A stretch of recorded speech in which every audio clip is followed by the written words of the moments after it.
Ailing Maryland gets well in a rout of Fairleigh Dickinson.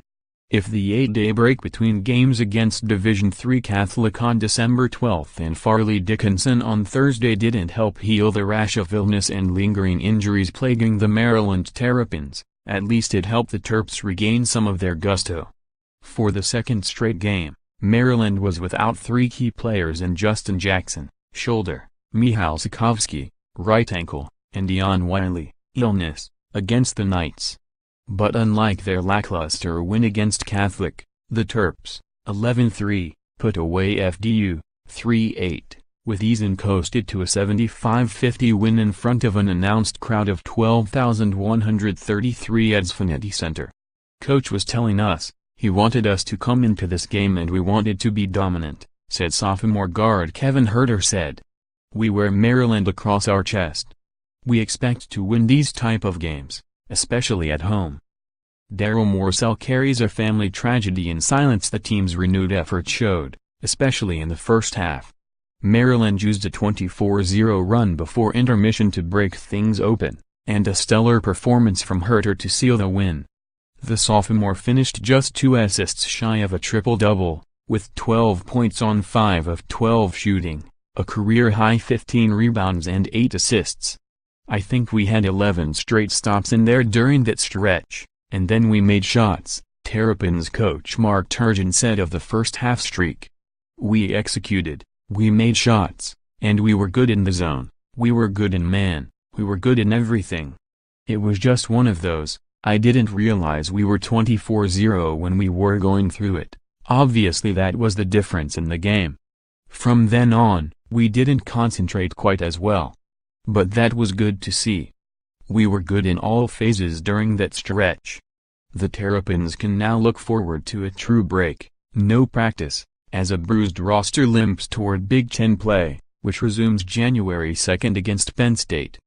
Before then, Maryland's next matchup is against Maryland-Baltimore County on December 29.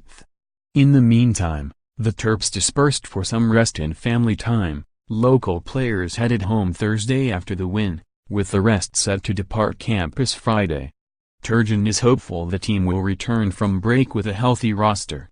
Jackson, who hasn't played since December 7 in a win against Ohio, was expected to play Friday night but did not, though Turgeon said he doesn't anticipate that the forward's shoulder will be a long-term issue. Wiley has had trouble kicking, an illness that's been pestering him for the past 2 weeks. Even those who did play Thursday night could use some time off. Turgeon said point guard Anthony Cowan Jr., who had strep throat this week, just finished his round of antibiotics Thursday. Freshman forward Bruno Fernando, who returned to practice just 3 days ago after spraining his right ankle in that Ohio game, was not expected to play much but racked up 23 minutes.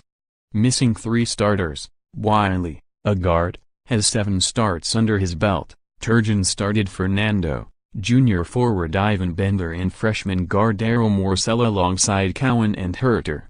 He called it a silver lining that the team gets to develop some depth before heading back into conference play. He said in the locker room afterward, the injuries, the sicknesses, it's allowed us to get a lot of depth. We're moving forward into the year. We don't know what different types of lineups we're gonna have, and especially being on the road with foul trouble, stuff like that, Huerter said. So allowing guys to get in games like this and play well, and get confidence under them when we go into better teams, it'll definitely help us for sure.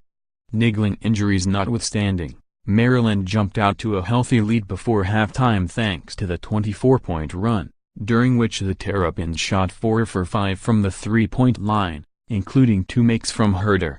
They carried a 46-23 lead into the locker room after shooting 71.4% from the floor, including 75% from beyond the arc, exactly how Turgeon wanted his Terps to come out after the subpar play against Catholic.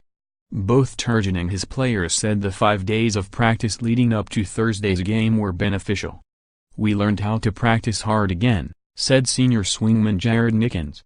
Cowan and Morsell led the offense Thursday with 13 points apiece, but it was Huerter who shone.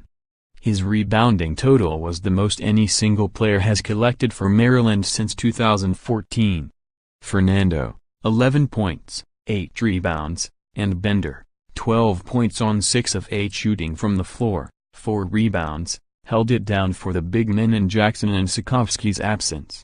The Terps ended shooting 48% from the field and 35% from 3, going only 1 of 12 from deep in the second half. Turgeon hopes the holiday break will help the team regain its strength. "We've lost a couple close games, we've had a hard schedule, we've had injuries, we've had guys sick, we've got a lot going on," Turgeon said, "so I think it's really good timing for us. We'll come back refreshed."